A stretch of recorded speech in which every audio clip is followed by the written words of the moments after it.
It's endemic. Oh Yeah, yeah, exactly. and no, and that's when the place was on fire, and I don't know You who's know, alive, I don't know who's not. I never looked back. I just, I'm going to be thinking about that for a while, man. That's Yeah, all I'm going to be saying. yeah. That's, Oh, there's a yeah. stream going on, by the Oh, way. hey. So hey everybody, welcome back to the channel. This is Rob here at Smirking Gun, and with me to talk about the Boys season 4 wrap up is my friend Darren. And if I Hey. ever learn how to point the opposite ways from D's reviews, Oh, over uh, there. Yeah, there he is. See we it? just did a video about 4 weeks ago. It doesn't really feel, I don't know, time's a weird soup these days. Maybe it's always been that way, but when you can't, I, if I go to work, something crazy's happened. When I come home, something crazy's happened. Either literally like a tree falling into our house because a tornado ran over us last week. Yeah, like a giant tree, like basically would have come right through our back door, and took out our railing. Like the Hulk was just bounced off it and kept on going. Uh, Jeez. to all the stuff that's going on in our world, and then somehow it's like you still sit down and you watch the season finale of The Boys, and that show is bringing up all these things that are in our face, um, but in a good way. To me, I mean, there's a lot of people that hate this show now. They probably should have hated it 4 years ago. But if those people, like, think about this: if all the people that don't like it now didn't like it then, we might not have a fourth season of The Boys because they all were watching it. They all helped the algorithm say The Boys is popular. So thank you, all of you ignorant fucking idiots that don't know that this show is about you. You Um, know, I'm it could tired of very being nice well about it. it could very well be the boiling frog theory right now, where, as they had gotten more indoctrinated over time, they realized the boys was more and more pointing at this particular area they've been drifting into. So, Yeah. they may have been fine with it. Their views were temperate. And then as things started spiking up a little bit more, they realized, oh, there's a fence and I'm on the wrong side of it. Yeah. Um, and I feel like a lot of people just don't consider this to be like one of their favorite seasons. I happen to really like this season because it's very character driven. It's very bleak. It's by the end of it, it's almost like the Empire Strikes Back kind of ending Yeah. of everybody's like. I mean, if it wasn't for the last like couple of minutes when they're playing Nirvana, and they just kind of end it, if they didn't put that in there, all of a sudden our heroes thought they got away clean. And no, we're not waiting till next season to say nope, we're already on them. And I happen to like that. I liked a lot of stuff about this, but before I get onto my rambling about what I thought about the last, because we did the first four, now we're Hmm. talking about the last four, but kind of overall, like, what do you think of this season as a whole? What did you think of the last four episodes as like better or worse than the last four? Oh, Just well, your honest opinions across the board, really. I mean, look, this show I think actually gets better every season.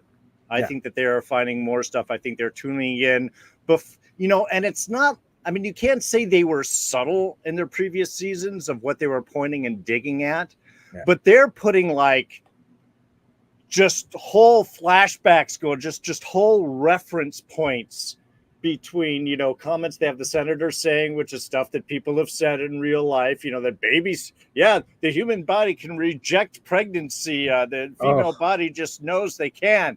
I mean, again, beautiful scene right there, just she's blowing her own head up just trying to listen to this, to the whole Pizzagate thing that we had going inside. The guys looking for the basement, to the whole Marjorie Taylor Greene of it all with Firecracker. I mean, this it's like they're like not even trying to put any disguise or veneer or reference to it. They're literally using the words to make their statement, and I think they have to because of what larger political environment has become. And The Boys has been always, again, very clear on who the villain is. The supes are the villains. The superheroes are the villains because it's the use of power, of control, of media. It's propaganda. It's all of those factors that are coming in, which is something that we just see more and more. And look, reflecting a purposeful side that is trying to gain and grab more and more power. You can argue all you want. Facts are freaking facts. I appreciate the fact that they really don't pull any of their punches. And while, this show is always very graphic, I didn't think it was necessarily over the top kind of graphic. It was graphic for the condition that it was. It's non-apologetic for what it's going to see, and it doesn't shy away from it. But I don't feel that it overly did things. I think they still kept everything very much, with character, with style, with how the show was set up. But this season is also the build-up season. This is the transition. This is setting things up for the finale. So we've got to see the bad guys bring up, and we got to see the good guys get brought down. And they trade punches back and forth. And I think they did a good job doing switches and almost victories and unexpected defeats. And I think then dropped it out kind of with Sage saying this is the only way that it could have ended up. This was the whole plan all along. We just had to expect all of your dumb fuckery in the midst of it and adjust accordingly. So yeah, I mean, I am super excited to see where they're going to bring it, even if I get frustrated with maybe, I don't think they did the best job with all the characters. I think Frenchie was a little kind of wasted through a lot of this. And the Butcher stuff I kind of like, but then of course they've got to do no, he's Butcher, and that doesn't always work. But mostly overall, I think they did great and made me feel bad about our, head exploder getting taken out. So, I mean, if you could do that with me and twist my emotions like that, I'm really happy. And then, of course, we will get into the Simon Pegg of it all. Yeah, I think that, again, you've got a huge audience you got part of the audience that hates it because it's pointing out exactly what they do, what is going on one side. And it also does not shy away from, hey, Bill, thanks for popping in to say hi. I know you're trying to avoid spoilers, but thanks for popping in anyway. But you've got the side of people that are going to hate this show and hate watch it and talk about it like that. And you've got those of us that are happy that we're getting a show that is not being subtle anymore, right? No, South Park has never been subtle.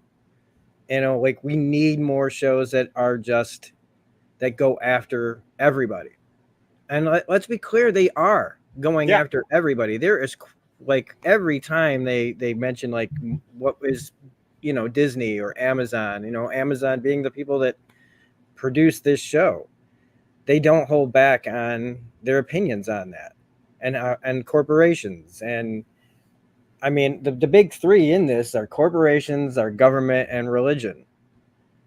And unfortunately for a lot of people in this country, about half of us, that's playing a big part in this story. And it's telling things that are actually going on and lifting. Sometimes it's man, did they do reshoots? How quickly were they able to insert certain things that have been happening, the getting rid of the last Speaker of the House and getting Representative Jesus Christ in there. I mean, Mike Johnson, and how the tries that it took to get that, how up to date, were they keeping these scripts? And I think that there was less action because there needed to be more discussion. Even though in the discussions, in the episode in episode 4, where Homelander, basically tortures and kills, not basically, he tortures and kills everybody that he knew when he was a kid. But still, there's a lot of conversations in there. I think people need more they don't like hearing, especially the other side of this is not going to like hearing those that will still sit and watch this, that know it's talking about them. They have to sit through a lot of dialogue to get to that violent scene. They have to hear a whole lot of, this is what your problem is, and then we're going to let you see the guy blow people up. And I like that it's script heavy. It's also has problems though with plot, where it still does things for plot's sake that don't really make sense for characters.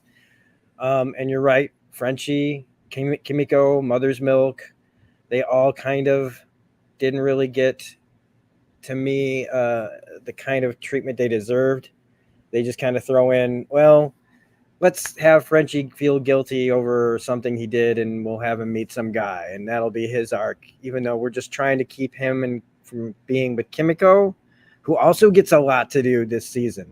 But we don't really do much with her arc either. I love that she's here. I love that she's like in a lot of the action sequences. They always give me more Kimiko. Yeah. But it's still like her thing kind of just goes away. Her deal with the people that what was it? Her it's not her sister or anything, right? It's her just a friend from back in the day that it's in the group. Was it Shining Light, where she got trained to kill and was one of the other, she brought children people in that group. Yeah. And that kind of just fizzled out. Keeping Huey away from the group a lot of the time to deal with his dad stuff. They had to do that because, like I had talked about, like Huey was the kind of guy who would have seen certain things and said certain things. So we have to remove him from those. So we give him this plot with the hospital thing. And even that felt, I loved seeing Simon Pegg. I love Rosemary DeWitt. Mm-hmm. She's great. I loved that this was Huey again. Like a lot of people are dying at these people's sides. They're having to weigh their options. And whether or not to keep his dad alive or not, I thought was really good. Mm-hmm. The stuff with Starlight, she losing her powers over like her own identity, letting all this get into her head that's been going on. Firecracker, good Lord. It's so painful to watch because she's just pitch perfect of the, I have to have my daddy's approval at the cost of my own like health, and he doesn't even care. Oh yeah, instantly dismiss. Dad, go down there. You're coughing on me. Well, and see, I think that's one of the great things that the show still does. And you're right when it's talking about it's roasting everybody, but it also gives everybody kind of a certain legitimacy. I mean, that's the great thing about Homelander's whole bit there, was that he has a point to how he was treated and how these people regarded him. And the fact that they don't even remember half of this stuff. It was so non-real to them. He was so much of a non-person. Yes, what he is doing, we're not justifying his actions now, but there's a legitimacy to what he's saying. Firecracker's anger at Starlight for how she was treated when she was younger. That's a total legitimate anger and frustration and stuff, reaction to have towards it. Now, using that to fuel this never-ending source of vitriol and revenge and blind destruction around, yeah, of course that's not. It's not whether or not you are justified to act. We are all justified to feel the ways that we feel. What do you do with that? And, and that is what they continually dive onto here, what they continually dig into. And it's always weighed against what's your opportunity, what's your power, what's your position in power struggles. And that's going to dictate it. Once you get on top, are you just going to turn around and be like the other person you were railing against? Yeah.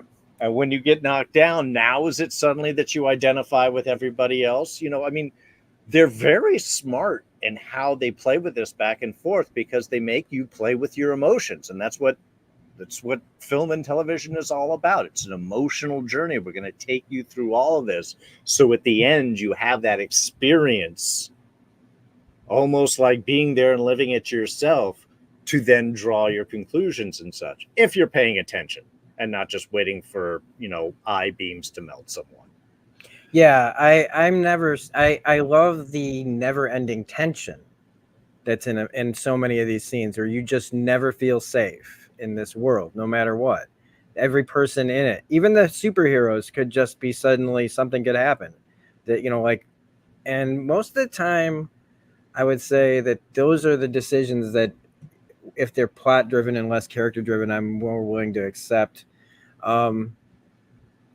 Than other times. Like even in this, they're still amping up for a fifth season, so they can't kill the Deep, even though there he is right there. Man, I so thought he was going down for a minute there. Yeah, he's right there. And again, it's like Firecracker all over again. Plot armor, a little too much plot armor in some of this stuff. Like they want him to go out in like this, ironic way. All the characters seem to have to like have their comeuppance be like this karmic kind of thing, where I'm like, okay, well then karmically, what would be the Deep's end? It wouldn't be them beating him up in the office to death, even though like it feels like it should happen here. But overall, like we said, it's all build up. All the writing is spot on. I think it had a great build up to the finale. I even think like I take back, like I feel like I gave the kid that plays Ryan a bit too hard of a like slant. Man, he pulled out a lot of those scenes. Yeah. And I realized that he's just written that way, and he's just playing him really well. He's just this kind of like naive kid who's being pulled in different directions. And that's a big part of this, man, that just really gets me mad, is like when I think about what's being done to this kid and how a big part of like our world is like Ryan. And we've got these adults out there. There's a whole bunch of Ryans out there. And they're not just boys, they're girls, they're trans, they're non-binary, they're every bit, and these kids are being warped by adults through things like pop culture, things that they love. It's this insidious crap, and they'd probably say the same thing about me though, right? They'd be like, look at this guy trying to like tell our kids that things that are obviously wrong aren't wrong, like we got to keep this hate going. Mm-hmm. Like and it's like I don't even know I don't even know if the parents know where they're getting all this, this stuff that's just every generation of these people just keep churning out horribleness, and it just keeps going, fed through what these people are hearing, getting in their emails, getting on their social medias, getting in their news, and we all sit and we watch our own echo chambers, or sure. It frustrates me on the, on both sides when people get caught into it, because I've seen people, and I think we all have, slowly turning or veering off to this one direction where you're like, where did that come from? And you realize, well, because you're listening to the radio on the drive into work, and it's probably the news. If you listen to AM radio, it's definitely going to be this side. Or you're talking to your friends at work and they just keep bringing things up over and over again. Yeah. And that's your only exposure to an environment. So you only get that one side of things. I've got clients that are just like, I don't really pay attention to news and I don't watch any of these channels, but I can tell from the very phrases coming out of their mouth where they're getting their news from. And the fact that they're not aware of it just shows that that's going to be in the environment as well. And that's all that people, and I get frustrated, honestly, on both sides. I see people not paying attention to both sides. Yeah. It's like, yeah, I've got my opinion, but I really do I do my own research. And by that, I use professionals that are considered to be the most neutral and well-driven well-researched in society, and then I read stuff on the right and then stuff on the left, and I listen to what's going on, and then I listen to what the people are saying when they're talking, and I weigh that all together. Because to me, you have to do that. And that's even, like I said, what this show is pointing out. Everybody's making mistakes. The Ryan thing, he's getting so much pulled in one way to be used as a tool against Homelander, and you're feeling the Butcher's like, no, man, we're not going to do this. I got to save my son. You're like, yeah, do it, until you realize I got to save him so we can use him as a tool to fight Homelander. It's like, man, everybody is willing to go to the extremes on either side. You really have to kind of pay attention and watch where your obsessions will take you. And it's based, and it's also saying, like, the breakdown of communication and talking and being able to work things out without violence is basically like how else do I say? I'm trying to depict, like, I don't know, like, what to say anymore. Like, nobody wants to, like, we've given up on discourse, even though the discourse never stops. But it's just, all I hear so much is just violent rhetoric. That the time to talk is over if we don't get what and it's just these constant, like, threats, and and these kids have to live in this world that I mean, I don't even know. It's like we had it so, I'm gonna like, easy. The 80s and 90s were like cake for us kids. We didn't have to, like, we just lived. We just had to deal with the present threat of nuclear annihilation, but Yeah. we didn't have social media. We had Y2K was about the thing that was like, like, the internet had just come out and everybody's freaking out about Y2K. That was like our life. Like, that was the only, and whether or not Bill Clinton did something with a lady that we all know he did. And then, Right. Then the internet really takes off. 9/11 happens, and the rest of the, like, because we like to, like, act like this all started, like, when Trump took office, but it's like, no. Oh, no. It happened when we woke up on 9/11. Like, well, actually, things were happening before the actual thing happened that we don't know about, with blah, blah, blah. There's lots of documentaries and the ways that they talked about what happened before it to lead up to 9/11. But ever since then, Patriot Act, all the stuff that's just been building towards this. We had 8 years of Obama that, depending really on who you ask, was successful or not, peaceful or not. And here we are. But even during that time, not everything was going the great. way I see it, when in doubt, blame Reagan. Right. It just, right. Any conservatives watching just melted completely. I grew up with Reagan. I know what I'm talking about. But I mean, it is true, because that is the point where you start having this, more dominance of business, this consolidations of power, and those continue on through the globalization and neopolitics of the Clintons. And then, of course, you have the warfare of the Bush administration. All of these has continued to just pull things and further and further apart and polarize viewpoints and get those discussions to be less and less, so that, at a point we only feel like it's violent options to respond to, because we stop listening, and people start feeling that, look, people have a right to think different than you. Yeah. To live different, to have a whole different belief systems. They got that right. And when we're cool with that, we are a great country. When we don't believe that, every country starts to fall apart. Because that's the basis of polarization. No, your beliefs don't count.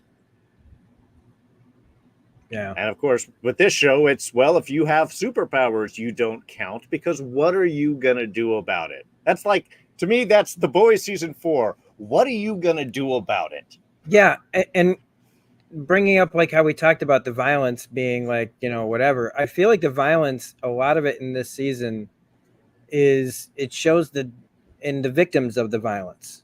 If you really look at how many people got hurt in this or who got hurt in this, the violence really to me most of the time shows the disdain that they feel for regular people and how casually they kill us. Like it's just because we don't matter. Like and there's a lot of people that just, yeah, we don't matter to them and never will. And it's just like I that blase of bringing up all these things that are just like, why can't these people just give us everything? Like I don't know. So before we go to, I'm going to try to pull this back into the show more a little bit because it's going to go off again. I really liked, because this is just a fun comic book stuff, but and I'll bring up a couple of the fun comic book stuff. Is like we'll talk about Huey's dad becoming Kitty Pryde, and I love that Simon Pegg got to go out like crazy, but it was so tragic and so heartbreaking that I was just like, part of me just was upset at this storyline because it just felt like you couldn't just let the guy die. You had to make him like a multiple murderer. He didn't mean to, but like it looked cool, but I was a little disappointed that they made this poor guy go out like that. It was more for Huey's benefit, though. I know that this was not about his dad. It's just when you get Simon, if he was just Joe Blow character actor of the week, I might not be. Well, I love my character. What? Because there's 4 episodes where he's laying in a coma on a bed. You're like, we have Simon Pegg, and he's just laying there. Come on. And he's just there to kind of like, again, Huey's abandonment issues with his mom, having to say goodbye to his dad, not having a parent, all the issues going on. But it was still looked really great. So in all, like the going through the guy who was hitting on the nurse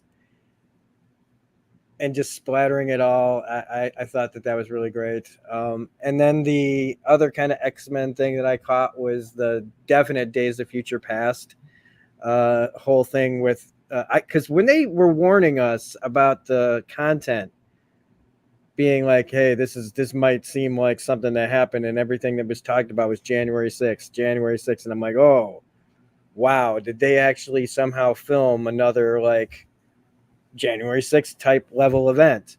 Mm-hmm. No, not even close, really. It felt more like the beginning scene of X2 with Nightcrawler infiltrating the White House, but also the Days of Future Past thing is Mystique being the person who goes after the president to infiltrate the government and sneak in and kill, and then that would set off basically World War III.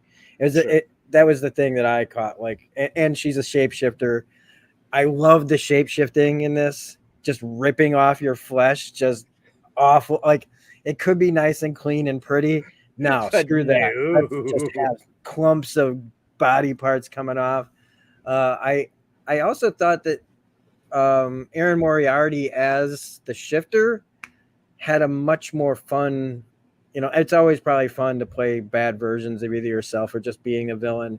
But I thought that her best acting was when she was not playing herself, when she was playing somebody trying to pretend to be her. I thought she had some really cool, interesting stuff in that, especially in that bunker scene, which I thought was really cool. And we had Animal Farm.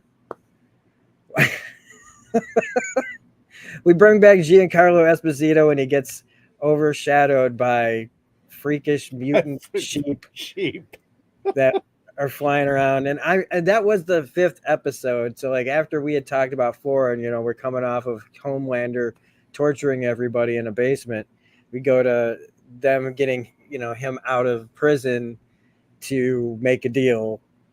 And get this virus made and all that. And I just thought that episode just plain was fun.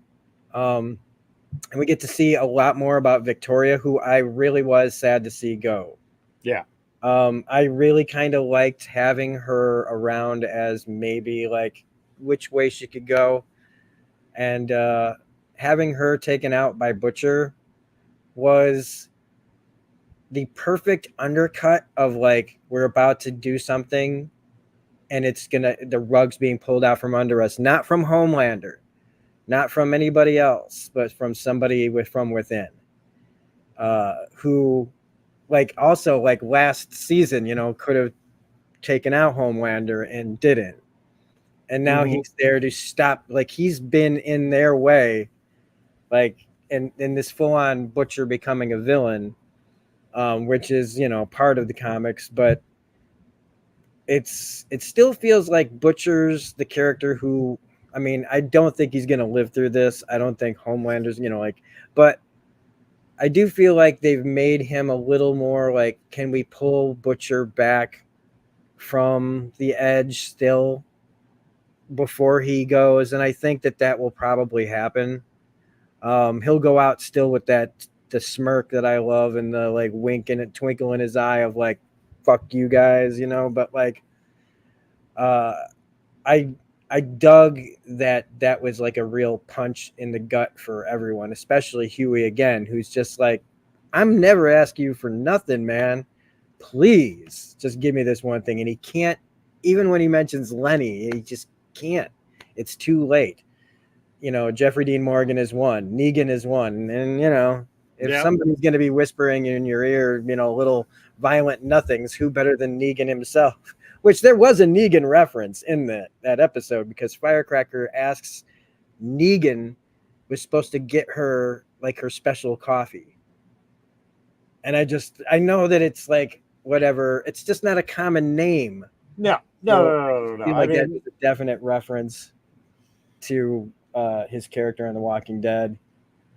We talked about the justification, like how we were talking about Firecracker and other people who justify what they do. Right. And the scene where she's talking to Starlight, yelling at her like, I bet you think that this justifies, what you did to me. And all the while, this is one of the biggest, one of the things that in real life is what's happening is, again, I'm accusing you of doing something that I'm doing right now. And they ignore their own aspect of it to focus on someone else's crap. And I'm not going to say that people on the left don't do what the people on the right are doing. It's just less often. And sure. this constant bringing up of saying, blaming other people for literally what you're doing instead of what they're doing. And I've done the duck season, wabbit season thing already, but it's just still, every time I see it, I just get so sick to my stomach of like, you watch somebody commit a crime and they go, no, I didn't. Like, I just stood here and watched you do it. No, you didn't. You know what I mean? That obstinance in front of facts. We've talked about that too. Facts just not being important to anybody and anything. I've been rambling. I was going to say, well, let me jump in. I'll see if I can sort of follow along with all those. First off, of course, the Simon Pegg of it all. Yeah, that was just the emotional, let's torture the audience for a little bit. It was all beautiful. I mean, of course, Simon Pegg, the inspiration for Huey. So this is seeing him go out and being able to participate and do all this is a grand and glorious thing. How this does sort of like top out Huey's arc and understanding of death being a part of life, and you don't want people to suffer and so on. Kind of something where the point where he got to deciding that even if I've got this V, I'm gonna let my father die. So he was kind of at that point, and then look, I'm not going to apologize for feeling weird about his mom, because even at the end of the series and after all that they have done, I still feel weird about his mom and her showing up and the choices that were happening. So I'm just going to go ahead and let that go, because I think they were intentionally throwing a red herring in that way. especially with the, well, I thought that's what you wanted. Nobody talks. This is what happens when nobody talks, people. But the fact that he does make that choice and yet still runs into the cost of that with his father going in, the moment of like, oh, he could still be alive.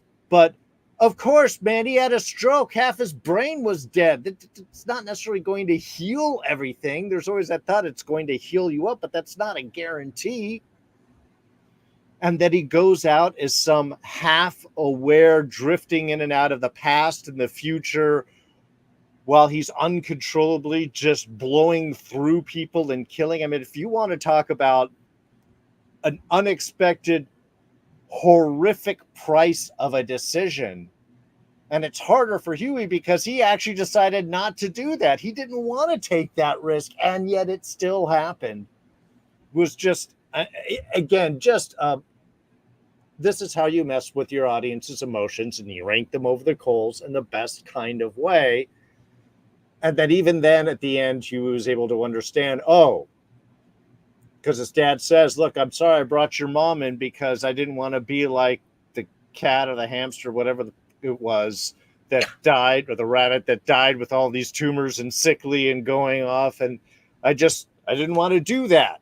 I wanted to just go out the last bit, which, again, is sort of what Huey had got, the point Huey had gotten to decide to.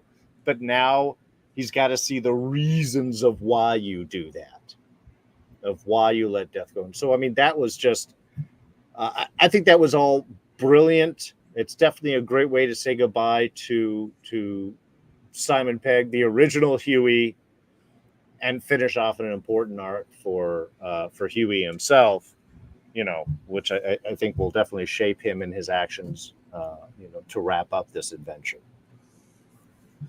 And yeah, Aaron, yeah, I was just gonna help you out.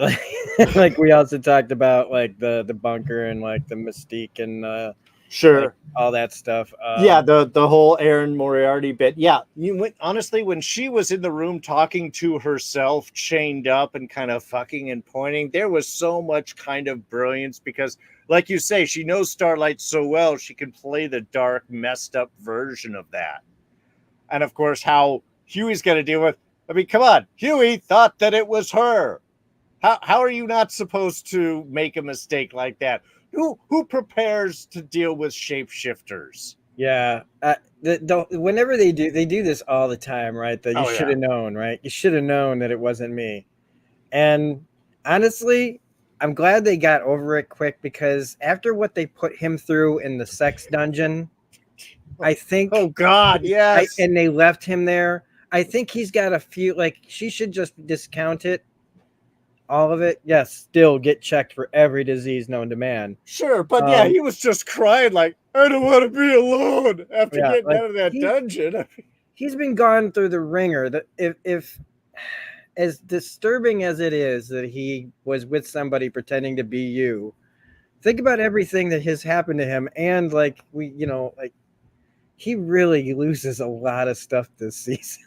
Oh yeah, and he says it perfectly. It's like, what's going on with us? Before it's like I'd freak out at the sight of blood. Now I don't even think about it. It doesn't even bother me. Wasn't Erin Moriarty? Didn't she play Cinderella when she had that blue dress on? For some reason, I wanted to say, was she either in a Cinderella? No, that was a British actress. I was thinking of Frozen for some odd reason. Oh yeah, maybe. For some reason, I thought maybe she was on Once Upon a Time or something like that, and she's busting out the Cinderella thing. But I mean, there was definitely a reference there. There may be beyond what I'm grabbing, but I think it was still that kind of idea of like, let's do something naughty that we shouldn't do. And I do appreciate that. Yeah, they did give Huey that bit back of kind of like, these are all your little idiosyncrasies. So I do pay attention to you and I do love all of these things. But yeah, there are points where you're making questions. And then there's a point where he realizes, like, I mean, he did realize it wasn't her before she showed up. It wasn't like he was completely fooled the whole time. and yeah, all of the bits down in the dungeon, that was great stuff. You see the danger of having a soup coming after you in the small quarter. I mean, yeah, it really is often just who gets to make the first move in that instance, who realizes it first, and unfortunately, the two of them just projected, and Shapeshifter was able to figure it out. Uh, but that was a great scene. I love the ass kicking. I love all of that. That's a great thing about having Kamiko there is you can really do all the big messed up stuff. I mean, because her superpower literally is plot armor. She Yeah. can't die. Yeah, and she's so much like every time I see her get whipped around and stuff, and I'm like, oh, I'm like, no, that's what the character's there for. It's and but people also don't like it, unless you really think about it. It's what Wolverine does. A lot of his stuff in the comics is him getting whipped across the room over and over and smashed into the ground because he just keeps coming back, and so does she. So it's That's like, why he's a better supporting character than a lead. So you can have him get his ass whooped all over the place and show how badass people. Sorry, comics aside here, for comic movies aside, because if he's a lead, then he's got to be the tough guy and like, never really getting knocked down or immediately getting back up. Make him a supporting character. You can kick the crap out of him and then have him get up, but other people can be doing stuff and adjusting around him. He could just show how tough the villains are. yeah. And it's just the resilience and the person that just keeps coming back. It's and then they give them the moments, because I mean it's the tenacity of like a character like Wolverine that finally wins in the end, like just by basically like you just can't stop. You can't heal, he can. So like all the damage you've done goes away, but the damage he does to you stays. And same with her. But you love seeing her get kicked down because when she gets up and comes out on top, you're going to be like, yeah, Kamiko, rip him in half. What did you think of because I kind of talked about the sheep and Giancarlo Esposito coming back for an episode. It's just turning it around again. And the show does this very well. It does their twists and unexpected moments. Like, no, I never would have thought about flying infected sheep having wiped out all of this research area and so on. You're like, oh no, it's turns. You're waiting for the Black Ops team. It's like, oh no, this is what happens when you make stupid experiments, is things go wrong and everybody dies. I thought it was just hilarious. I mean, it's always great seeing Giancarlo Esposito, and the fact how he can play Edgar's here is kind of like all knowledgeable and kind of like, and I'm ready to leave. He can do that at both sides. It was great. Plus, you get the virus stuff and Butcher's decision to, hey, let's cut off this guy's leg, and because he's dead that way, right? And you can keep the rest of him off to the side. Very, very nasty things, but also very smart when you have sheep that are ripping people apart. That would be what you're left. So again, you don't expect these choices, and yet they make sense when you reflect back on it. And speaking of making sense, once you look back on it, I really should have known that Jeffrey was not there. I know. I like it, and the thing is, and what the first thing that I think of when I realize he's not there is because it's a tumor in his head and he's hallucinating these things. And I was like, oh my God, it's Phenomenon. It's freaking John Travolta and Phenomenon all over again. He's hallucinating crap and like he even gets powers from his. Yeah, it's very true.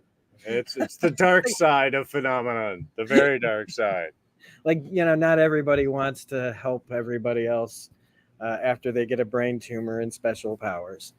But I still loved it. I loved that moment when he yells at the wife hallucination, and it threw me for a half a second. I was like, wait a minute, what is going on? But it was like I was still fighting that thing of like, it's right in front of my face. Neither of them are there. So yeah. And we talked like right around that happened. I told you, it's like, I guess like maybe 5 minutes, maybe the scene before, because I thought I'd seen him interact with someone, and then of course they do so many scenes. I looked at my wife. I'm like, I actually don't think that he is there. And then yeah, it was like the next scene he turns, he's like tells his wife to shut up and lets it all loose. I'm like, it took me so long. Just And again, wanted him there. it's Negan. Yeah. It's whispering in your ear. It's the comedian. It's many characters that Jeffrey has played, that are just as, well, not as equally as good as like Negan or the comedian, but like he's so good at playing that side, that Butcher, like that bad side of Butcher, the one who is willing to like blah blah blah. And I like that they just put him in a suit and he's just that guy.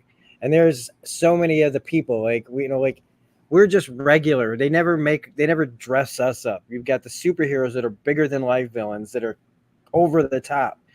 And then you've got your ground level people that just look like you and me, that are, and don't really have many lines. And in that episode with the sex dungeon, we have the elitists, the 1%, the top of the top of the top, who again, if we can't get them on, if we can't get the government to I don't know how we do it. I mean, I don't know how we do it with discourse or whatever, but if we can't get these corporations reined in, I don't know, because we find out, like, or at least in this show, they find out, or we find out that they don't even care about the issues that Homelander's bringing up, that to assuage them, to make them feel like, oh no, we're here for you. It's all bullshit. It's all political theater. It is all to keep money, keep power, keep us enslaved under their boots, to keep us just where they want us. Lack of education, lack of health care, keeping us desperate, asking for the pennies from the gods above, which are the billionaires, to give us something, a little cracker, a little cookie, and thank you so much for all of that, and there's a reason why trickle down economics sounds like someone's pissing on your head, because that's the trickle it is. Yeah. No, I think that was the kind of the brewings of that whole scene, because of course it's the decadence of the 1%, it's the overpower, it's and they do this well in so many shows of just saying, it's like once they get up here, how much they end up sinking to. It's just allows them to indulge their worst idiosyncrasies, their worst thoughts, the most ridiculous plans of thought. Again, we have Victoria Newman blowing up her own head in her mind, talking with these other senators, and they sort of crap they're espousing. And then it's like, yeah, but they're not even the top, because the level above that, the real people, they know it's all bullshit. It's never a left and right fight. It's top and bottom. Always has been. Yep. And they make us feel like, like we're fighting ourselves. Yeah. But then even Homelander doesn't get it. Yeah. That he's trying, like, I can improvise and just tell them the things they want. And they're like, yeah. Come on. No. We know that's for the lesser people. Yeah. How are our returns going to be protected? Where is our immunity deals? Blah, blah, blah. That's it. That's all they care about. Yeah. They're beyond ours. It's, again, I don't want to, but I also wanted to bring up that it's, Newman's the progressive in the room. It's pointing out that both sides are working with the corporations. Yeah. That it doesn't matter, like the right and the left are in the same rooms as those people, making the same freaking deals. And we know it. We all know it. I think there's a big section of the population that thinks that us progressive thinking people think that our democratic leaders are these like squeaky clean, walking down the street, haven't done anything wrong people. We all know what both sides are like. We just know that one side, because there has to be reform on both sides. Oh yeah, and a lot on our side too. We need people that are willing to actually fight for the issues that they keep saying are so important and we're going to get done. Neither side is doing any of that. But again, this scene, but I want to just point out again, this scene is pointing out that both sides of our government are in bed with these people. Mm-hmm. And all of them do not care about the issues. None of them care about the issues. They're all, Newman is basically the person, like, the people on our side want to keep power no matter what, too. They're just, what they're saying is better than what the other side is saying. One side wants to take away every woman, put women back in the kitchen, and the other side is trying to keep that from happening and trying to make sure that women's bodies and rights and things like that. They're not fighting hard enough. Mm-hmm. They're not fucking fighting hard enough for any of this stuff, but at least they're saying what we want to hear. I mean, it's frustrating that they say what we want to hear and then they don't codify things that should have been done a million fucking years ago. But it is I want anybody out there that's like on that side that happens to watch this and maybe gets this far into the conversation and realizes, like, we know, and the show knows it too. Otherwise they wouldn't put it there. It's an oversimplification, I know, but I have often said that the only difference between the left and the right is how they treat the help. Yeah. But it's still the help. Yeah. And yeah, that's what it is. It just, they know it's easier to have us do these little battles back and forth about these big things, because when you're rich and powerful, guess what? Abortion access ain't an issue. You can fly wherever the hell that you want. You can do whatever you want. You can get your own private doctors. Any of these things, you want trans care, great. You're rich. You can do whatever you want. You want abortion care, great. You're rich. You can do whatever you want. You want to just have you want to have your own Christian school, great. You can do that because you're rich. You can do whatever the hell you want. It's the rest of us that got to deal with the fallout on that. Yeah. And yeah, and Victoria here is great because she is representative of somebody from the bottom that got her opportunities, took advantage, worked her way to the top, gets in this meeting, is willing to throw away at all any idea of morality to attain that position. That's her whole speech when she takes over from Homelander. I will be your guarantee. I will take it. I understand all this stuff. And then once she's about this far from it, she realizes what a messed up position that is. And the safest thing for her is to get out of the game as quickly as possible. And of course, she can't. She pays for it because that's the price that you see in all this. But I mean, that is the great thing about Newman. And I think that's why her relationship with Huey is so effective through this season, is because you do get those human moments when Huey is trying to appeal to her and she's shooting him down. And later on, she's trying to admit to him that he was right. And does he, take advantage of that moment or not? Their dynamic was beautiful, but it was also, we could really see what Newman's arc was going to be through this. How much, whatever you want to get up there because that's where you can do things. That's the most dangerous place you can possibly be, because you don't have the power anymore. Everybody else around you does. Yeah. And it as we're talking about Victoria again, I'm like, man, I am upset that she's not going to continue on. Because again, there's more to it. Like, to me, it's also like, she's the politician who cares more about, and not just power, but like when you're in a position where you're voted in and you're supposed to take care of the people in your district or your state or your country, and you have family. And I am not a big old, no one's going to call me a patriot, but I believe that we're supposed to protect each other best we can. And our elected officials are supposed to put that over other things. And she has done everything she can to only protect herself and her daughter, and justifying all these actions just to protect herself, and her power is part of that.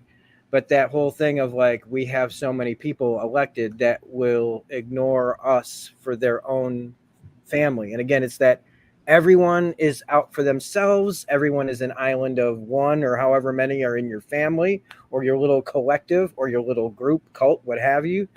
And again, the rest of us are just going, can we please get back to the time? Like, I always say things move forward and you can't go backwards. But there is something that we can do that isn't really going backwards. It's just returning to this. Just this. If we could just do this, it might be a little better. And I don't mean we can't put the genie back in the bottle, right? 2016, the entire country and parts of the world were influenced by this, was to release all that hatred out into the world to everyone.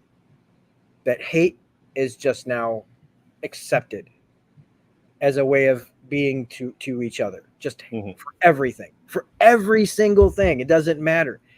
You can even apologize and they'll say it's too late. Nope, don't want to hear it. Nope, pivot, goalpost moving. Doesn't matter what you say, they're going to just go ding, ding, dong. But if we could go back to, like, and I've said this, and I've got to work on this sometimes, is we used to forgive each other a lot quicker and a lot easier. We'd get miffed about stupid things. We might say things that were like that we didn't, you meant, like. But we usually, in my experience, you might have a day or two to like cool down and things would get back to normal eventually, like quicker. We would be like, we'd still work with these people and talk to these people, and we might not be the best of friends, but we all were able to relatively get along for the most part. We could keep our ideals to ourselves for the most part without, and the people that knew how we felt or whatever, you could either navigate away from or whatnot, and we voted for, like, I don't remember ever like getting this worked up over Republican, Democrat, even back in the day when Bush was, when we thought Bush was the worst. And we didn't know how to get rid of him. It was still like there were still the halcyon days at W. Like we'd get mad at each other, but we'd still talk. We'd still like find common ground on things. We'd still like watch the Bears game or whatever sports team or whatever movie. Like we still played games together. We still did things together. And now it's just more and more of just, we're not just being in our echo chambers in like social media. It's everywhere. Where people just will not be in the like there's somebody that did something to me and I'm holding a massive grudge because they did something that they got away with, and I know that like in order to make myself healthier, I have to at some point let it go. It's not doing me any favors to know that like I might not be able to get what I want out of this, so I have to like find some way to like bring that down. And if I can do it, anybody can do it. Because I'm a stubborn son of a bitch. When I get mad about something, when I feel like completely justified about something, I mean, I got a grudge against a guy that goes back to like 1996, man. Sure. All right? I don't know what would happen if I ever saw this guy in the dark alley, But that aside, you know what I'm saying? Like, maybe it's time for me to let that go, like if I can, in fact, I should just say that right now. You know what, dude, whoever you are, you're not watching this, I forgive you. And I'm not going to hold that grudge against you anymore. I'm not going to lose any more sleep occasionally over this person. There, I did it. And I mean it. I'm letting it go. Yeah, well, I mean, yes, there's a lot there. It's, it's funny. It's always easier to understand people when you interact with people like that. It's hard for you to have a problem against LGBTQ members if you know some, if they are in your family. It's hard to be mad at black people if your best friend's black or, your wife's friend is black and they're over all of the time. It's hard to, hate Muslims if the guy that works across the street that's always like, chatting with you out front, is Muslim. It's harder to hold up these hatreds when we know people, which is why you will often have with cities or tend to be more left leaning, is because there's more of us around and we have to interact with everybody. So we kind of have to have a little higher tolerance for it versus there's only 10 people in the 100 square miles around you, and they're all white it's very easy to then be upset against anybody who is non-cis, non-white, non-Christian, non-whatever that's not in your particular little group. So, I mean, in some ways, by expanding and talking with people is the easiest way to get past most of our prejudices. And we suddenly realize that people are overall just frickin' people, just trying to live their life and find their own sense of identity and placement and just want to live and let live. I certainly believe, and from my interaction with people, have found this to be true of 90, 95, 98% of the people out there. Yep. The problem is, of course, we have, with the rise of corporate powers and things like that, we have cable news, we have social media, we have areas that can be more narrowly focused on the information that they provide. And if that's all we get exposed to, that is the world that we grow up in. We don't know anything else because that's all that we've been exposed to. So if you're not working to try and expand your group, it's very easy to fall into that. So yeah, in some ways it's like our lack of communicating with others and our over communicating with others is what's causing the problem. It's like we're either not surrounding ourselves with anyone or just surrounding ourselves with giant groups of people that think one particular way. And it's always best for us to go in the other direction. You know, we learn more, we find more, and ultimately, like I said, we realize we're all just searching for identity and our place in the world. And nobody really wants to cause any problems with that. Until they get rich and powerful, in which case they just look at you all as peons or things to be tossed out, or please make a list of anybody that has any knowledge against us, and we'll just go ahead and wipe them out because they're just people. Yep. And that's another thing of like that Victoria and other people are, you get involved with the mad dog, the only choice that they see can win, be the leader, blah blah blah. Because I mean, all of this is heading towards just there's a president, but we now have our new king, our new dictator in Homelander, who's just gonna do whatever he wants, and all the people that are getting bit, Victoria is just the first one. They're all going down the line. People that aren't even on lists, and Firecracker doesn't realize that no matter how much she's on this team, she gets sick. She gets sick for the guy. She does, and this is I mean, honestly, I think they're making her more Marjorie is just, she's pathetic. Based upon Firecracker's pathetic too, but she's not. She gets the added benefit of fictionalization and being able to do weird stuff, which is like taking medication and then also like eating cilantro to make your breast milk taste great for the boss. But then immediately she coughs and she's down at the end of the table. Same scene. And he banishes her in the same scene. He's told her multiple times, I don't care. She does what she does where she pops out milk in his face, and she's holding him for that one scene, but that's just, he's a child. So that one thing you did, it don't mean nothing. He's a sociopath. It just means you gave the kid what he wanted. Feel for you. Yeah. Yeah. And you're going to have to constantly keep doing it. But also know that if you just fall over and die, he's just going to go, like, yeah, I guess my cilantro milk is over. Maybe I'll just add it myself next time. I can get a girl to do that. Great. Now that he's got the knowledge, he could certainly have anyone do that for him if he wants, because he's a psychopath. Speaking of psychopaths, the Deep and his fucked up scene with Tilda Swinton's octopus Fucking This Tilda guy, Swinton I is mean, he just represents, I awesome. can't be wrong that the Deep basically represents the so many different levels of in one guy. He's the toxic male, but he's also like the toxic closeted male, the guy who's into all kinds of stuff that he just, if he just gave in and admitted to the world that he is, he'd be a lot happier.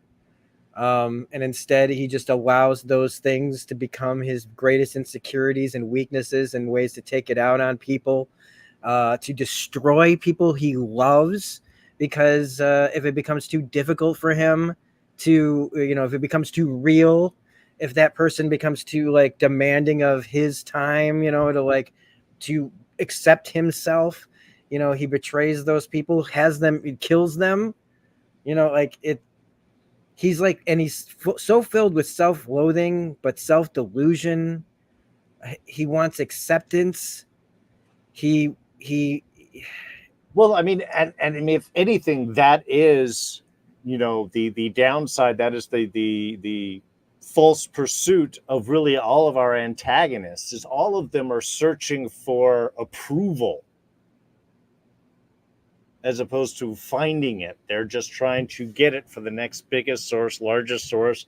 Firecracker, the Deep, even Noir and his acting abilities is looking to get approval. Well, man, that was really messed up. That was really fucked up right there. What are we doing? We just killers? I mean, yeah, I'll be the first to do it because that's what I'm told to do. But yeah, I mean, I think that's kind of the constant thing. The only one who doesn't ultimately find that they're looking for approval, oddly, is Sage. Yeah. Who I love Sage. Yeah, I mean, and her whole wrap up after all of the highs and lows and getting tossed out and all of that, just walking back up like, Yep. Oh, I it knew. worked. Thanks Yep. for giving me the opportunity to be. Of course, next time you'll listen to me so we can screw up all this other stuff because I had to plan for all of your fuckery. But it works. It's awesome. I knew I don't that care. was one I'm thing. great. Yep. I knew that was going to be a scene before the finale was even over. I was like, at the end of the day, Sage is going to come walking in being like, it worked. Because they don't, like, she's just quietly playing the game behind her, saying all these things, putting all these things in people's heads, saying the right words. Even, everything she did was like methodically done. This was fun. That's why she did it, not for approval, because it was fun. And I think you might have even brought up, I don't remember, of like the fact that, just, or somebody might have, about whether or not they just wanted to try to see if they could. Yeah. And she's just like, she just considered this like a game. Like, everything that she's saying about humanity, of us just being a joke, like how I could fix this and I could fix that, but we're not worth it. Like, and again, there's that voice out there. There's that voice inside of me that, I mean, I've been working customer service my whole life. There's times where I think humanity's not worth it. Sure. You work for 30 years in customer service where you deal with people every day and you hear the things that come out of their mouths, whether it's about groceries or the world. After a while, you'll start to go, I don't know if we deserve anything. Oh no, I mean, so like her attitude about it makes me go, yeah, we suck as people, individuals. We can be pretty great, and in little small groups we can be pretty good too. But if the bigger we get, the more it can go the other way. As well intentioned as sometimes things can be. Like a Men in Black, man, I think of that line all the time. A person is smart, people are dumb, stupid, reactive, and you know it. That is exactly where I was getting that from too. I didn't remember the exact line, but that's the thing that I thought of, like way, way back in the day. It was like, we can't be trusted with anything. Yeah. And that's why, like, it's unfortunate that we just have, our system is just a bunch of con people that aren't interested in anything but the short-sightedness of their own wealth, knowing that eventually, or like, what do they know that we don't?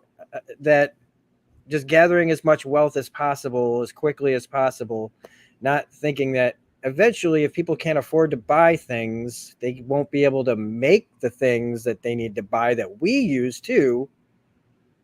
If we don't have anybody that can even work or make things, what happens to them too? Are they just gonna, I don't know, maybe they'll already be off planet on the moon somewhere, like. Sure, sure. It's the Mars plan there. Well, I mean, that's the one thing that the show actually does is by giving us kind of like both sides and everybody's story. And, there are moments where I'm like, fucking the deep needs to fry, and other moments where I'm like feeling sorry for him. He's just a guy trying to find this, but he fucks up every opportunity that he is given. It's what really kind of underlines and what I think we often forget because we get so used to these dichotomies of good and evil. We're good, they're evil. Nobody's evil, folks. Okay, some people are evil, but they're decidedly few. The reality is everybody's the good guy in their story. Everybody wants to be the hero in their story. There's always a justification for the choices we make because it's our journey. It's hard to step back and go, oh, they're trying to make the right choices. They're just making wrong choices within that pursuit. Or they're not evil people. They just think differently than me. It's I don't know. It's one of those interesting things of just kind of seeing is like, look, the Deep thinks he's the good guy. Homelander thinks he's all justified. Firecracker thinks that she's the good guy in her story. They're not. And what is the difference? Why is that? It's because they're filled with vitriol and revenge, which is why. But also, I don't know. I kind of feel like there's a comment from Rena from a while ago, and it. Mm-hmm. I looked at it, and it's the projection. She just wrote. Oh projection. Yeah. And a lot of this is people who just don't know how to handle their own problems. They're mad. They throw shade and anger and vitriol at everyone but the person who's actually to blame, the person who made choices or can make choices to change. And it's the person that's yelling at everyone else. They're mad at themselves. It happens every day. Yeah. So much of what we do is just projection because we get angry at ourselves for our own failings, the things that we know we need to do or work on or blah, blah, blah. And we don't like being reminded of because we already are driving ourselves crazy with that stuff. People hate being reminded of it, makes them feel stupid, makes them feel ignorant. And maybe they are at times, but like no one takes responsibility after that. People just keep doubling down, tripling down, quadrupling down until it's just here we are, where we're just so mad because no one. And it comes from also being afraid. Legitimately, there's people legitimately afraid that they think if I make a mistake, this mistake that I've made, no one will forgive me for. Whether it's because there's definitely people out there that are like on both sides, like, God, I wish I hadn't voted for Trump. God, I wish I hadn't voted for Joe Biden. And people that are just would go, because they're afraid of like anybody's reaction to what. Admitting to like, I don't think I agree with anymore with what I thought or blah, blah, blah, and again, until we can there's not enough people that can just look at themselves and just go, you know what, I got to start making some changes and maybe I need to, make some apologies. Maybe I got to do this a little bit better or get a little more patient here. Or maybe I need to listen about this, maybe I need to start looking for facts from more than just one place. Maybe I need to start looking under other things instead of just, if it feels wrong, there's probably a reason for it because it's wrong. Like we all have that in us where we can know when something's wrong and we just take a different route. Maybe not necessarily making a choice that's bad, but making more of a neutral choice that just doesn't really affect anything or move the needle one way or another. And that's another thing we got to work on is forgiving ourselves, forgiving each other. I've said it now it's like probably twice, but yeah. Let's see, what else do we got here? We still got lots of stuff, but we haven't really talked about Homelander and his descent. after that episode, and where he is as by the time he gets to the end of this, man. Like his whole thing with his son, that's scary as hell. Again, we talk about how like I think in some level he looks at the picture of Butcher and he whenever he hears the how much his son loved his mom and wouldn't want this and that, and I think that there still is, he ignores it pretty quickly, but does that wince, that little thing in his eyes sometimes where he's not just hurt because, oh, Ryan's saying something bad about me, but there is a part of him that I think is like a lot of the characters where it's like, I know I'm wrong, but I'm not. I can't be wrong. I'm Homelander. Right. It sounds Oh, yeah. right. What he's saying sounds right and true. That he shouldn't be telling kids to do this and all this and that. But it still goes too far against like what he wants. Now he's not trying to clone his son like I thought. Like put his brain in his son's body. I was very pleased about that also. It is yes. just as simple as he just wants to make sure that the other guy as powerful as him thinks exactly the same way. Thinks so little of regular ass people. The way rich people and politicians and celebrity, because that's another part. Like we haven't really talked about that, how celebrity looks down on regular ass people. Like they can sit there and tell us all kinds of different things, but at the end of the day, a lot of them, as much as they care, they can still skip to the south of France when anything goes wrong. And there's people that admit that they're like, things go south, I'm out. So it's but it's not just, so it's less about, I guess, the celebrity, but like the wealth that comes with being celebrity and that detachment that comes from that kind of wealth. So I don't know. Well, I mean, they've always put Homelander as in that position where you're right. He is so different from everybody, so much better than everybody, is at the top of his field by default, by definition, that everybody else is beneath him. And it certainly becomes easy to do when you're a soup. Well, then any non-soup is an other, and thus they are beneath me. But even most soups are beneath me because they are stupid. Ultimately, Homelander's biggest challenge is that people will always disappoint him. Because it's life, man. Nobody's ever going to do all the things that you want. People aren't automatons. They're going to make choices. And sometimes you're going to agree with those choices, and sometimes you're going to disagree with those choices. But because of Homelander's, the way that he grew up, because he was always so put aside, so separated from everybody else, he has no compassion. He has no empathy. He has no understanding of anybody else. So even as he's trying to reach out to Ryan, he can't really connect with Ryan. The closest he can do is if Ryan is doing the things that he wants, and then he thinks that he connects. But he doesn't really have any emotional bit, which was why when he finds the picture, then this is somebody that his son wants to connect with, and he's just a fucking human. He's not only just a fucking human, it's fucking Butcher. It is his arch nemesis, if there even is one. I mean, and to him, it's not so much as an arch nemesis, it's just the guy that's still around poking at me. The guy I like to kind of play chess with, before I'm going to kill him.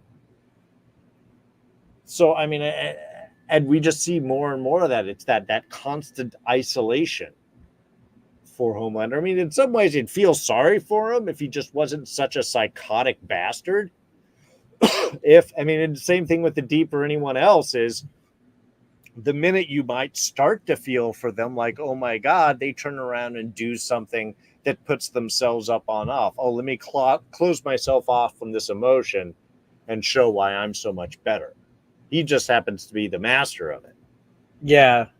And this isn't a show about where a whole bunch of people are going to be redeemed. Like, no. This is about, like, in the end, there's going to be all this karmic justice brought down on people. But there is one person that they have been working on, and that's A-Train, which I do think that even though all these characters have potential to have moments of redemption, or the moments that we feel like okay, I get why this person is this way, but again, it's all their choices after that. It's what they do with what they know and the information that they get and where they decide to go with it. And it's always usually just cowardice. Um, and A Train's evolution to where he is now, like, I mean, I can't believe it. Because I mean, from the instant you saw him after he exploded Huey's girlfriend, just like, sorry, gotta go. And his attitude throughout that entire first season of, I don't give a crap, doing everything he did to his girlfriend, all these things where it kept getting worse for him too, no matter how, like,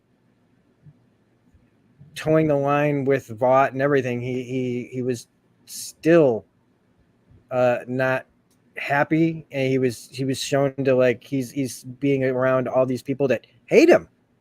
Mm-hmm. You know, like all these people that look down on like, because the black society always being like lesser than still, even in this room, and he's super, and he's still like, it's never good enough.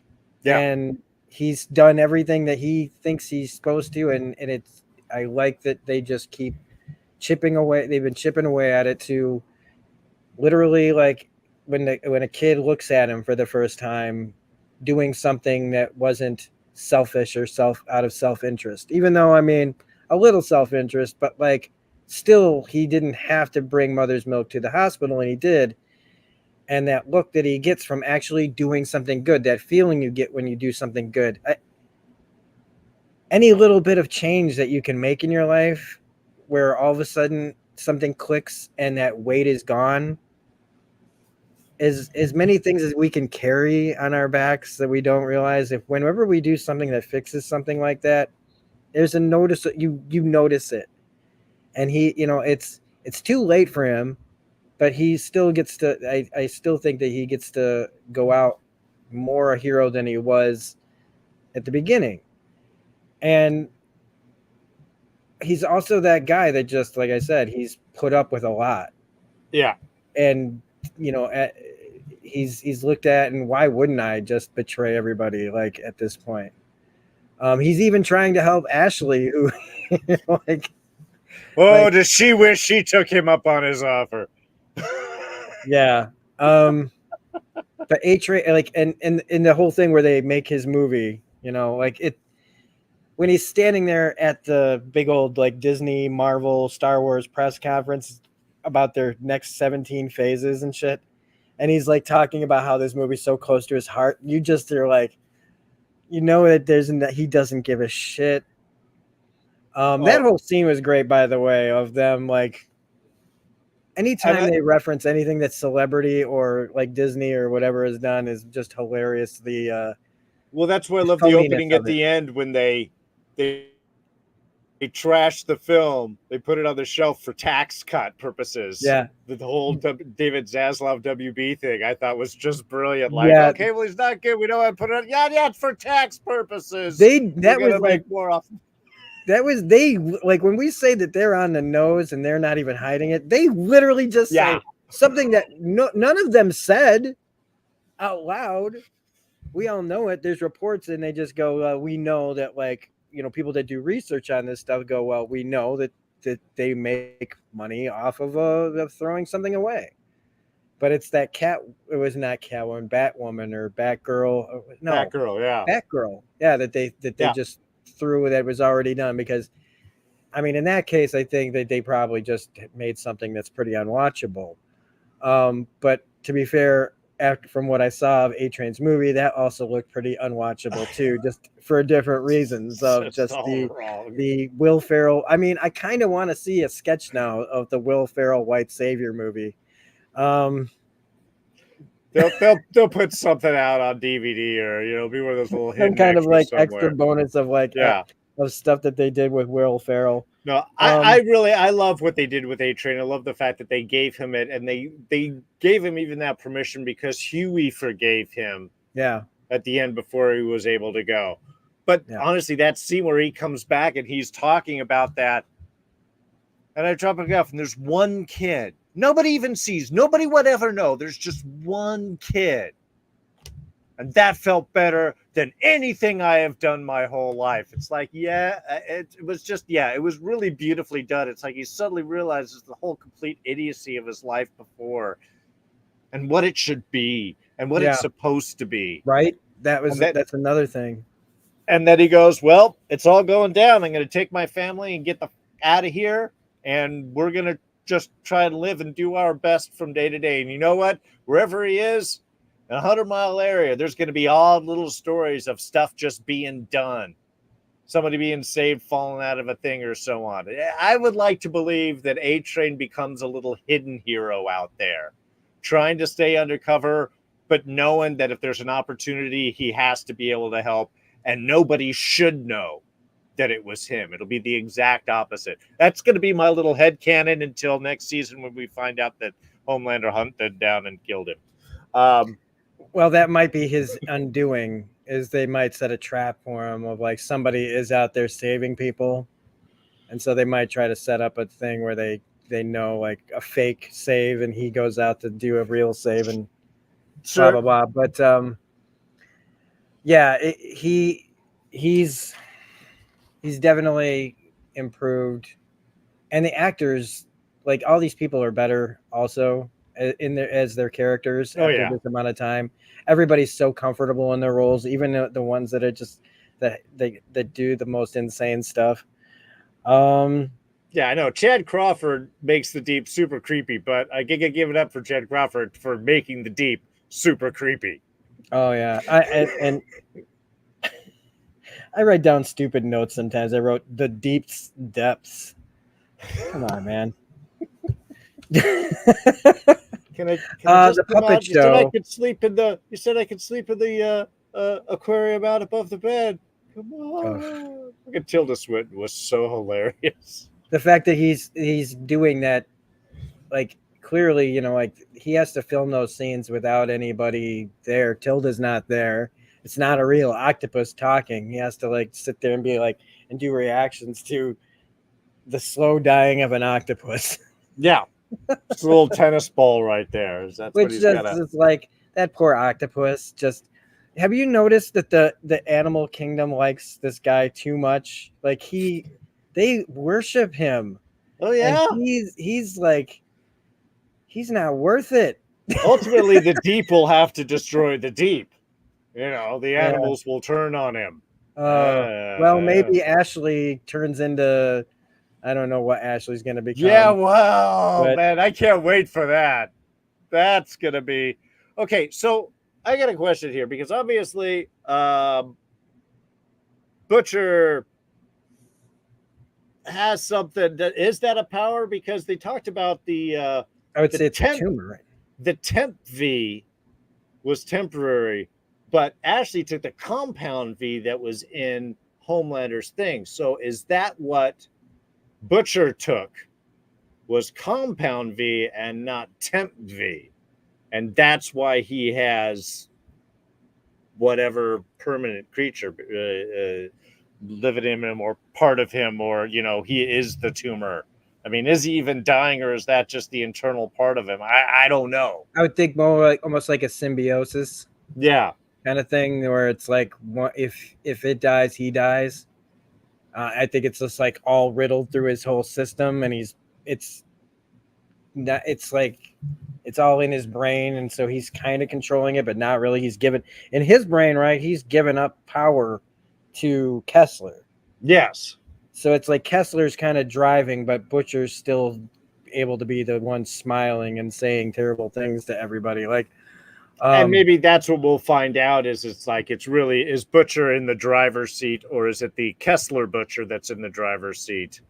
You know, and which is why I still think he'll get the redemptive arc, be able to pull back. You know, maybe Ryan pulls him back or something like that. Like, you're my real father, you know, that kind of thing.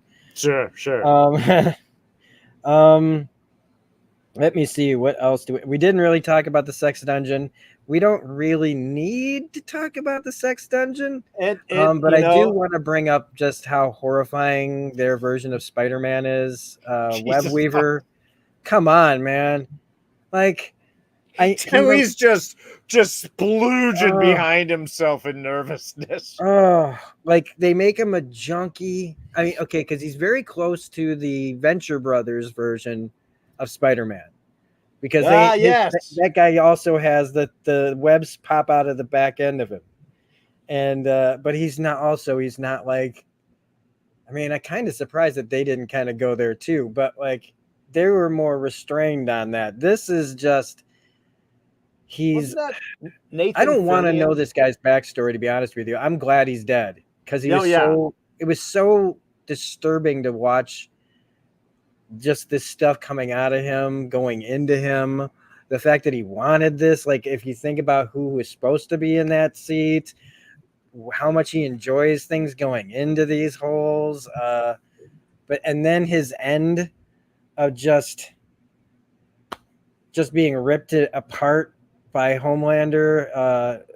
I'm not sure if that was awe or fear or a mixture of both on Firecracker's face, because all I was just like,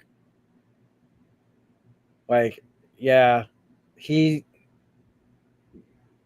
that was a horrifying scene. And I honestly wish that Web Weaver was not even in this, because it just was so gross. Even I have lines where I'm just like, how many more times do I got to watch this stuff come out of his back end? Like, give it, stop. I get it. Wasn't it Nathan Fillion doing the voice on Venture Brothers of their Spider-Man? Yeah, I think so. Yeah, that would have been great if they had gotten him to play it in this role. That would have been awesome. But, I don't think he would have. This is too much, maybe. He's ABC, Yeah, he's doing the Rookie now, you don't want to mess and up ABC those is Rookie Disney, and dollars. he gets to be in Guardians movies because he works with James Gunn from a long time ago. So it's like he's found his niche. Like, they're not gonna get he might not have been able to do that part. I still think Nathan Fillion would have worked great on here. Well, I'm sure they could find him a part, just not Sex Dungeon Spider-Man who gets split in half. And by the way, I think you're right. I think it was shock and horror there in Firecracker's eyes, because again, it's the representation of Homelander's going to do shit that you will not even you don't think about. It was just like, oh, he's going to rip someone in half. You don't really think about what ripping someone in half is actually going to look like. And that's one of the great things, how they don't veer away from any of this stuff, is it's like, you didn't just rip them in half, like long way in the most painful way possible. It's like halfways and then down the side. It was just, yeah. They do a great job of making that all uncomfortable. But yeah, we don't need to talk about the Sex Dungeon. It was the 1% bit. And look, the right people died. The guy going like this as they closed the door. And that also shows because the guy was going to use this. I'm sorry. I think we had a little glitch here, so I didn't catch that. Oh, no. I was just saying the right people died. Okay. The only other thing that we didn't touch on is the fact that they were going to use the dude's private prison system to house dissidents and people and stuff, which again, just a little extra. What were those? The FEMA camps back in the day they used to talk about. But also just Project 2025 stuff, basically. Yeah. They invoke the 25th Amendment thing. They bring that up. We know what that's in place of. Project 2025 is a horrifying bit of piece of paper. I mean, think about it. It all fits on like a piece of paper, like a bunch of it's a manifesto. Oh, yeah. In my opinion. I've cursed my brain by reading quite a bits of it and then, promptly throwing up for hours afterwards. So, psychopaths have horrible plans that should never come to pass. Yeah. And I hope that we never have to see it. So I guess to wrap things up, we have the last couple of minutes of everything, where we end up with our kind of Empire Strikes Back ending. Butcher going off on his own, Huey, Starlight getting her powers back. I guess that must have had to do a lot with confidence or what she, her disappearance of her powers seemed a little, I guess they wanted to say that Firecracker got in her head so bad that she couldn't do her thing, and that they needed to. I had the impression that Shapeshifter kind of suppressed that as part of the stealing stuff powers. To me, I kind of associated it with that, and then it just took a while for that to pop back into action.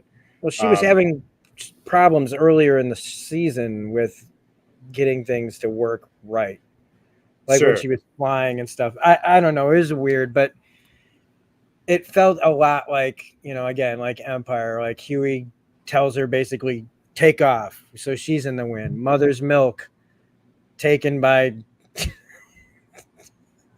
the guy in the bathroom. That's all I'll say. Kimiko and Frenchie getting led away by the two that were working with Homelander. It's not what I expected this ending to be. No, and it's great that they turned it kind of at the last moment, because you almost think they're going to win or they're going to pull something out, and then eventually it just all twists up at that last minute and everything is kind of taken away.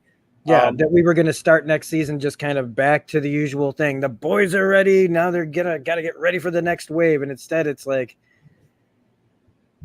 the only thing I'll say about this is I don't like that if it's an 8-episode season, we're going to have a bunch of episodes where they're in custody. Sure. Which just tells me that saves on budget, which they've talked about being, like the increasing cost of the show, which could also be a reason why there was maybe a little less action and a little more talking this season. Sure. But I'm like, I like now not knowing how we're going to jump in at all to next season. Well, I think you made the perfect comparison there as the Empire Strike Back is, ultimately we have to see that Homelander has won. You guys have lost. How are you going to fix that? You may have one final shot to do it. That they do it, well, Huey gets taken, but Starlight is able to kind of perfect or really do the whole flying bit, which you said she'd been trying and struggling with focusing of that powers. And I loved how it's just that shoot up and then blast off to the side. I mean, that looks really cool. So you've got that out. I do love that they're using the Gen V cast in their little fold over here, as these are the ones that have been helping Highlander. They're the ones that take Kimiko and Frenchie there. She uses her suggestion powers to lead Frenchie off while Kimiko's being held by the strong guy.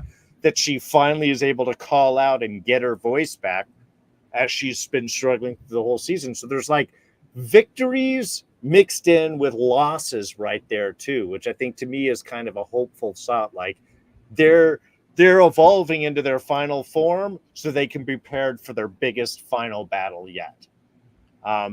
You're right. They're definitely going to have to do we've got to rescue and save these people. And I'm hoping, there won't be more than 1 or 2 episodes at the very beginning so we can move on to whatever the last big stories are. But I'm also curious how much time are they going to do? Is it going to be 6 months forward? I'm assuming because Gen V was in between seasons 3 and 4 here, that next season of Gen V will kind of establish where we're going next, and that might help set up the world to where we're going to be.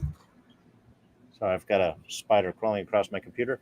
For where we're going to be there. So I'll be curious to see how that. I do like that they've used those little side characters sparingly, but suggestive. Like, we got a bigger universe here, but if you don't really know who these people are, it doesn't matter. You can figure it out as we've done it. They're soups or they're helpful people. They're on Vough's side. So I do like that little twist. As I said, I think they've done a lot of unexpected twists in through this season. They've zigged when they should have, when you think they were going to zag. They make choices. They give you successes and then immediate failures in unexpected ways. So yeah, I'm excited to where they're going to. And again, if they're they obviously have to top out this story. It's gotten to that point where it's like it can't really get any bigger at this point. So yeah, you got to go, you got to pull all the stops, and I'm excited with what they're going to do with that. Well, excellent. I think that we pretty much have. I mean, look, we could easily just start talking about all the things that this show brings up, and we could talk forever. But I think that we've mostly covered everything. I mean, we didn't like Mother's Milk, unfortunately. I don't really know what they were, like other than I'm sticking with it. I'm not. I'm sticking with it. I'm not. I'm working on myself. I'm trying to like. There really wasn't much there for him to do, which is kind of sucks because I really wish that there was more to do. Because the guy's a good actor. Like, I thought he was really funny when he was trying to hide from him and Huey were trying to hide that they knew that Starlight was bad. There were some really funny moments, but I do think that he just got again kind of left by the wayside. Yeah, they were focusing Sage, more on. we didn't really talk too much about Sage, other than she's a really great actress. She's having a lot of fun, and I like that character is going to continue. Because I honestly think that I wouldn't be surprised if her game is still going on, and that her plan isn't over. I would say, like, if she can do this, why can't she run the whole thing herself? And it might end up being some kind of hubris thing that she thinks she can still beat, like Homelander. In the end, a blunt instrument still, she says, you can hit me in the brain and I live. You can rip out my heart, though I'll die. So, I mean, she still really could be taken out real easy by Homelander, but I hope she's playing some more like long-term stuff that'll pay off in the end. But I think that's it. Would you have anything else? No. The only thing I was going to add is I like your thought there with Sage, and yeah, she could end up being the person that ultimately is planning for Homelander's downfall, because again, she has an opportunity to play a game and she likes a challenge, and that's really what it's about for her. She's not really on a side. She's on her side. Right. So she could be a very interesting wild card to be thrown in the future, where you think that she's all for Homelander and is at the end is like, well, you think that ultimately I'd leave you in charge of this place? Are you kidding me? You're insane, And then he kills her, but she's already won. But that would take the victory away from Butcher. So again, I'm not sure they're going to set up, but I do like the idea that she could be, like you said, she's not on anybody's side. She's on her side. And that makes her very unpredictable, which could be very fun. And I like those kind of characters, like Varys, like Littlefinger. Yeah. The ones that are like playing their own game, that are competent. Not the ones that are just like Firecracker, who just thinks she's going to end up with like such a great end to her thing. Mm-hmm. When it's really just going to be for what? You sold yourself out for bullshit. And being like holding on to things that happened to you a million years ago that you didn't get over, like everybody's got baggage. Everybody, again, thinks they're the heroes of their own story. Mm-hmm. I think we all got, I think, again, if everyone admitted that heroes die, there's not a lot of heroes in this world. We all just keep on going, man, and don't worry about being a hero. Just try to be a good person. Yep. And even though people are making it a lot harder and harder every day to keep that attitude that I had, like back when he first won office and when he lost office, and it was like, we're not them. And yet I still sometimes find myself being just as like obstinate and not wanting to discuss anything anymore as anybody else. I just want it to all blah blah blah. But sure, if everybody did that, we need more Hueys. Yes. We all need to be more like Huey, and as weird as that might sound, we need, we need more people that are compassionate and empathetic. You know, we need this world that they live in needs real heroes, and unfortunately, the real heroes aren't really the ones that have powers too much. And that's the same thing here. The real heroes in our world, because I've said this before, no one's coming to save us. We have to save ourselves. We are the heroes. We just gotta figure out how to be them, and try to help each other out more and more, because the powers that be aren't gonna give it to us. We gotta like make it happen for each other as a society. Not just our country, but the whole world. And it's maybe naive. It's not even maybe. It's definitely naive. At least some people would just be like, "Just you don't know the world. That's not how it works." Well, let it tell us.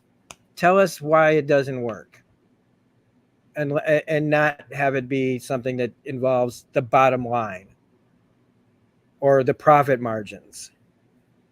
Have it be what works for everyone, not just for the few. So, Yeah. I guess that's about it. So I know that like I'm here on my channel. I'm taking a little bit of a mental health break because of all this. Yeah. All of this. And if it wasn't for that, I wanted to discuss things with my friend Darren, and I want to, I want to eventually talk with him about some other shows that we've been like watching.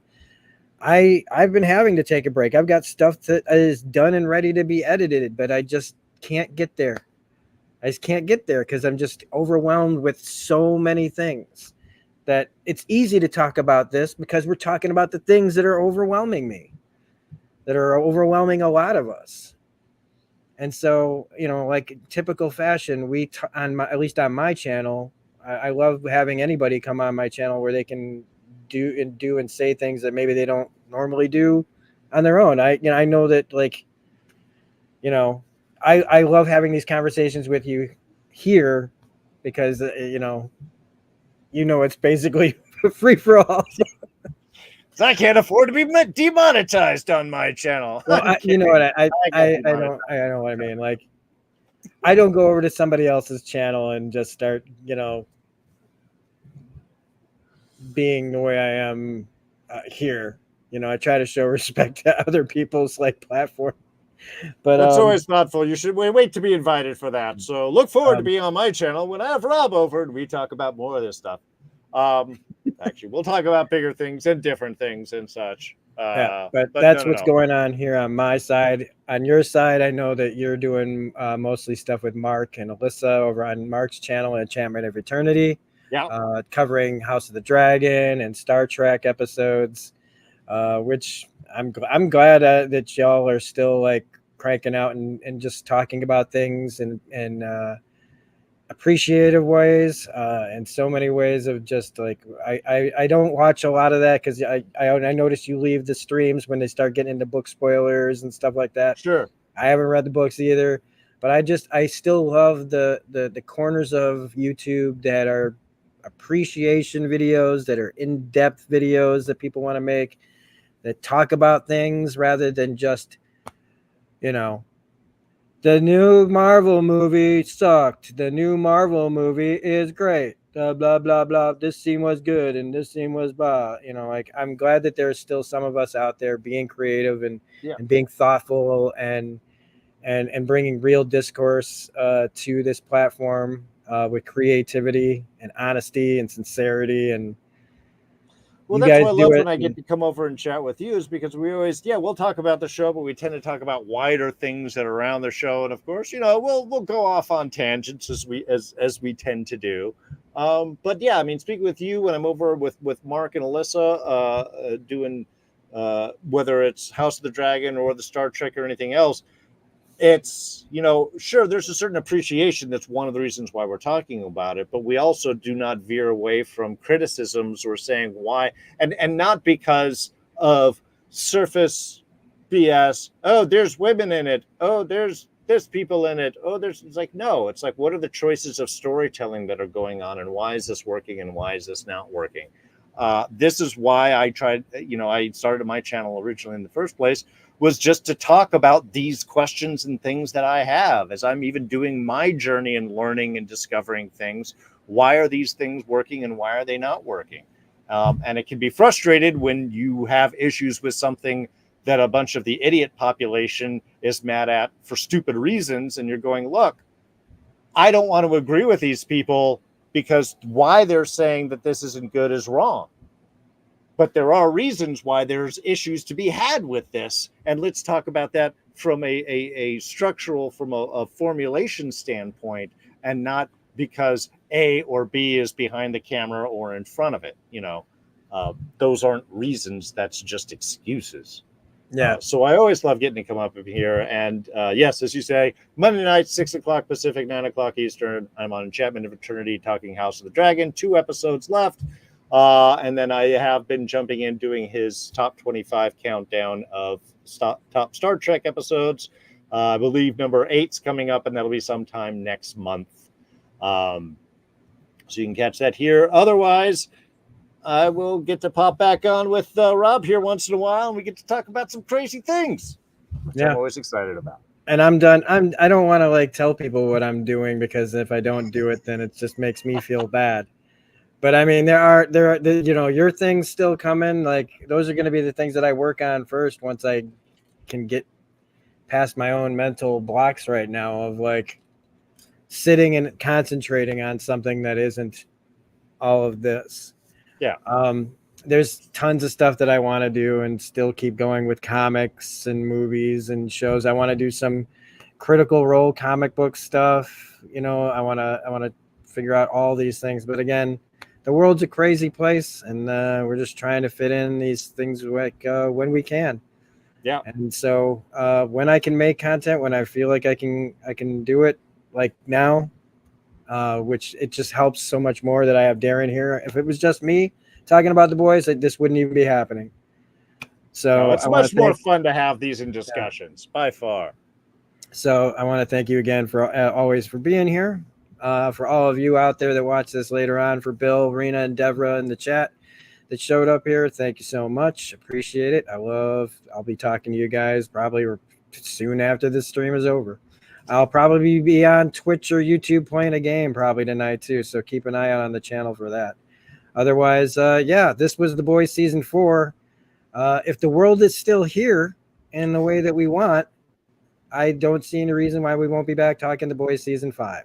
Yeah. So as long as all of us are still here and able to do, because I mean, think about it, it's going to be 2025 by the time we get The Boys Season 5.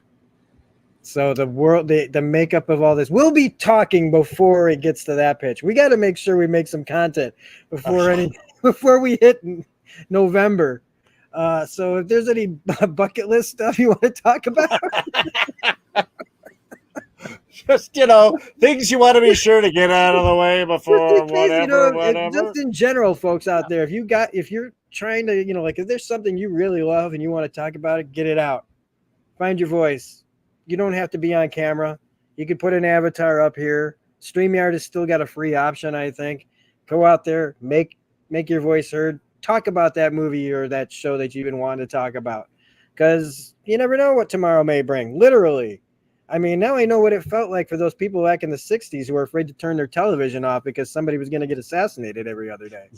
So here we are. It's not the 1960s. It's 2024, 50, 60 years later, and we're still making the same mistakes. Anyway, have a great night, everybody. I'm just saying all that. Yeah. Whoever said may you live in interesting times, shut up. Sleep tight, kids. Have a great night, everybody, and we'll see you on the next video. Bye. Bye. And we'll